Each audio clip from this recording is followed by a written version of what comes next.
India versus England మధ్య జరిగిన రెండవ వన్డేలో ఇంగ్లాండ్ చేతిలో టీమిండియా ఘోర పరాజయాన్ని చవిచూసింది. ఈ మ్యాచ్లో తొలుత బ్యాటింగ్ చేసిన టీమిండియా జట్టు ఇంగ్లాండ్ బౌలింగ్ ధాటికి 233 పరుగులకు కుప్పకూలిపోయింది. అనంతరం లక్ష్య ఛేదనలో బ్యాటింగ్ చేసిన ఇంగ్లాండ్ జట్టు 44.1 ఓవర్లలో 235 పరుగులు చేసి 4 వికెట్ల తేడాతో ఘన విజయం సాధించింది. అయితే అనంతరం టీమిండియాపై కీలక వ్యాఖ్యలు చేసిన సౌత్ ఆఫ్రికా మాజీ స్టార్ ప్లేయర్ ఏబీ డివిలియర్స్ గత కొన్ని రోజుల నుంచి టీమిండియా ఆటగాళ్లు చాలా ఘోరంగా విఫలమవుతూ వస్తున్నారని అన్నాడు.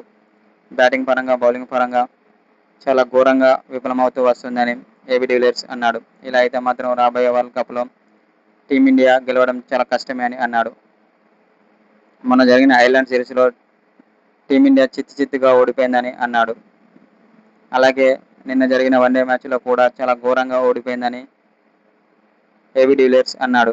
ఇలా అయితే మాత్రం టీమిండియా గెలవడం చాలా కష్టమే అని south Africa star player AB de Villiers అన్నాడు.